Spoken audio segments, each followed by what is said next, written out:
Welcome everybody to today where we celebrate the Feast of the Holy Family.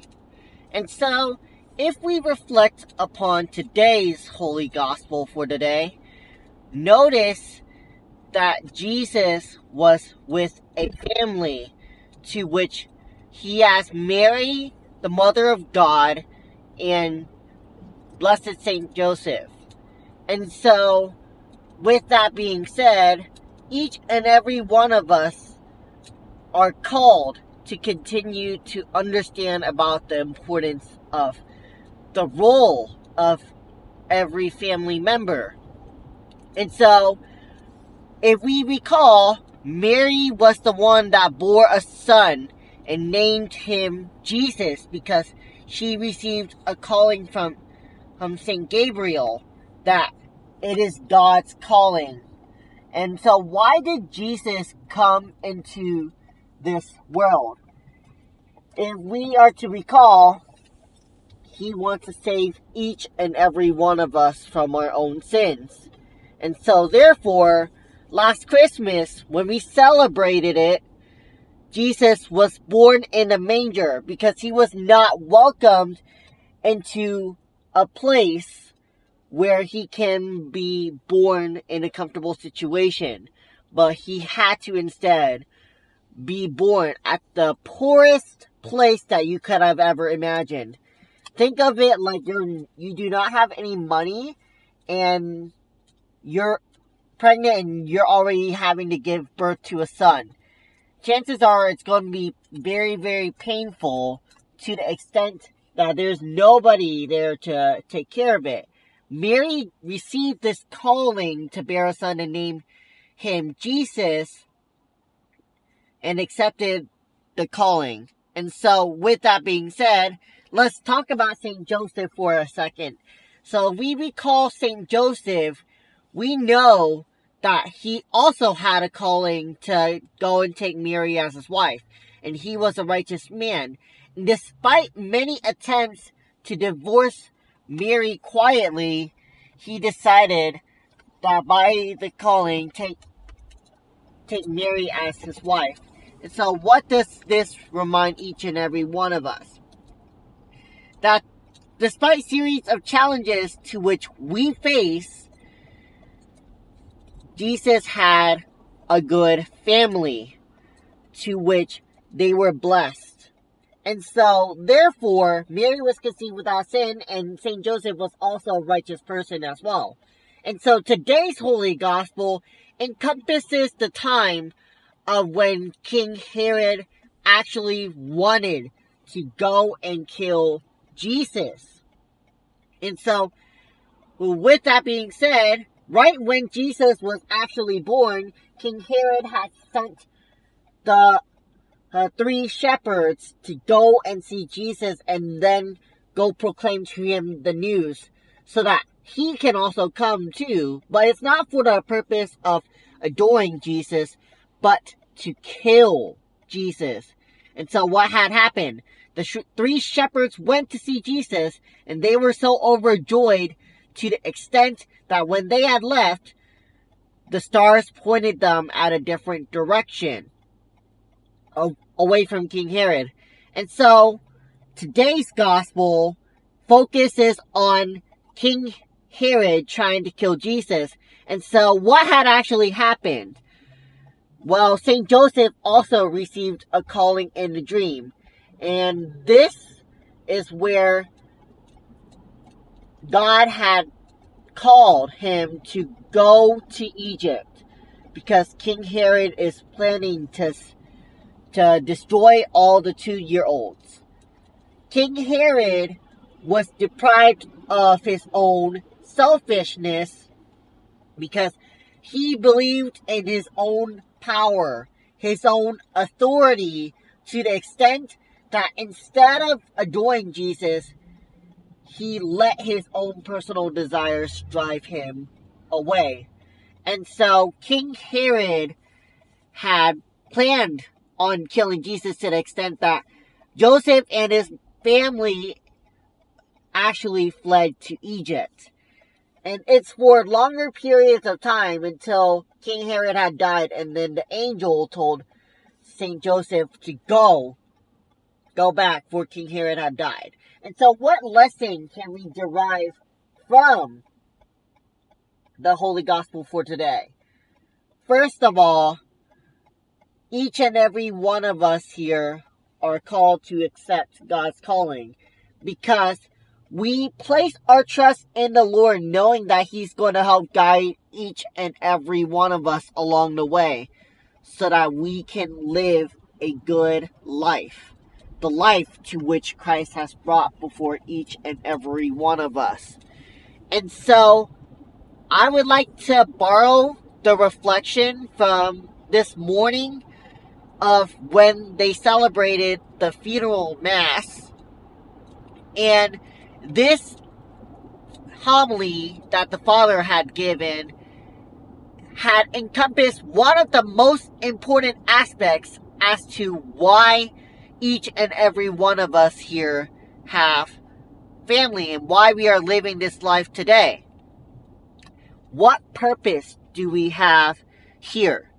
That is the question to which it is posed amongst each and every one of us. And a survey was conducted to college students to the extent that 75% of them have placed their value over their personal well-being. In other words, they value living a successful life. They value making a lot of money in order to sustain a living. But in reality, we call to mind, why are we here?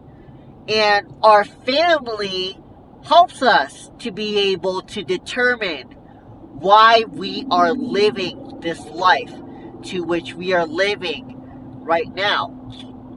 Because each and every one of us have underwent and undergone series of obstacles to which we have faced in our lives. And sometimes it can get in the way. And so our family helps guide each and every one of us and helps us to be led in the right direction. And so how well do we continue to value the importance of sticking together as family? And so each and every one of us here were given this commandment as one of the 10 commandments. Honor your father and your mother. And so the first reading for today encompasses the meaning of loving your father and your mother. And that being said, the book of Sirach reminds each and every one of us the important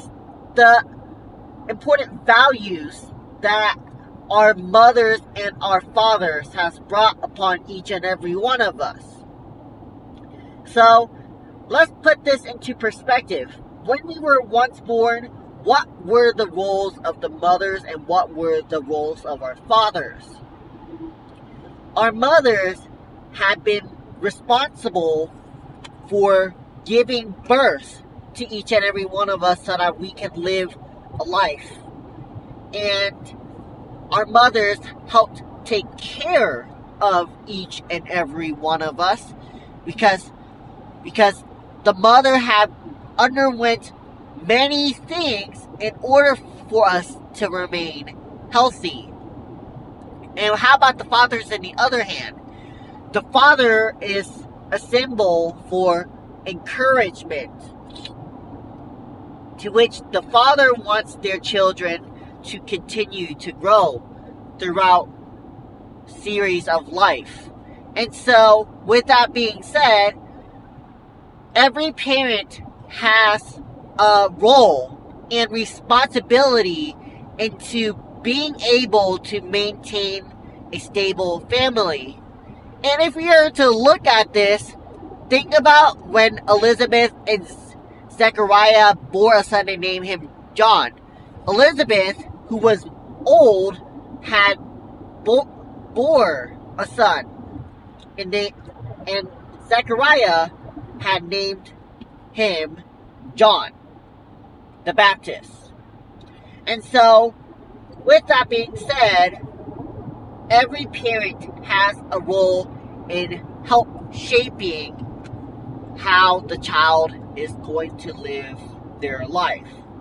And so, each and every one of us here are called to honor our mothers and our fathers.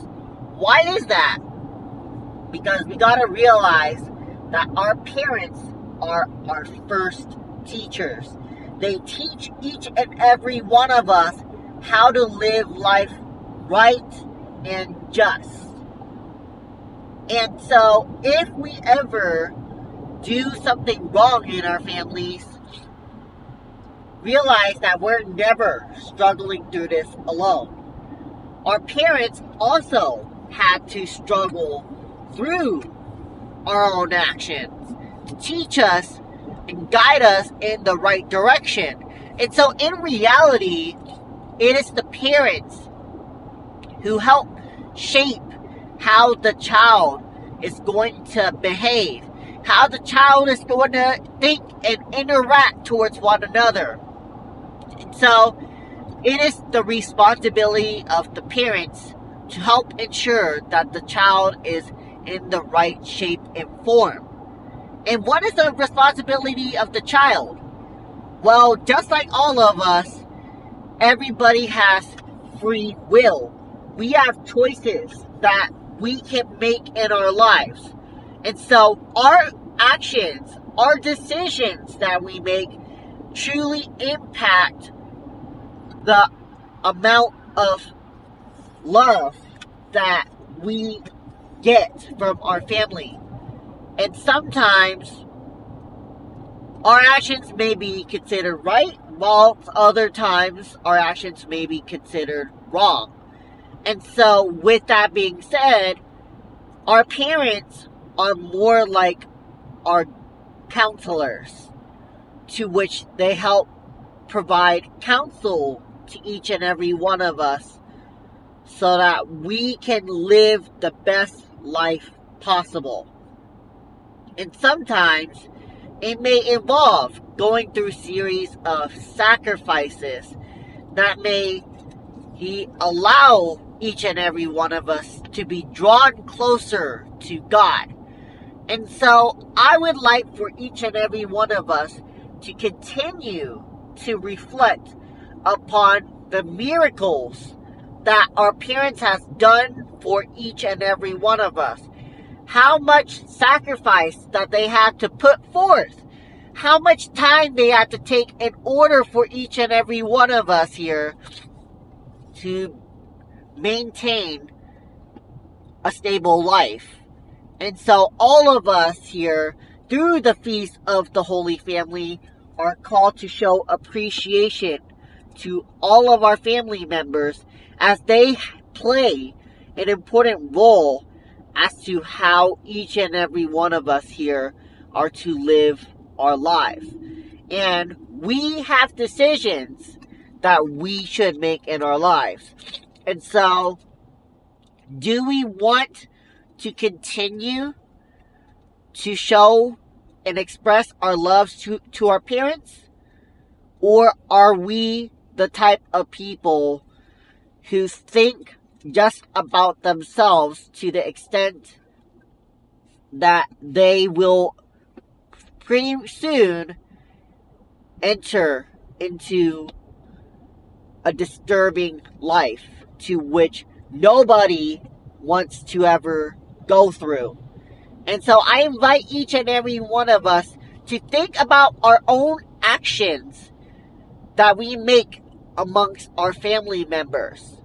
Because I also have to think about what I do in my family, how I am impacting how my parents are going to think, are going to interact with me. I have to think about all of these aspects as I continue to live forth my journey of faith. So I challenge you guys to continue to show appreciation to our parents, because whoever honors the father and mother is the ones that actually show love to Christ.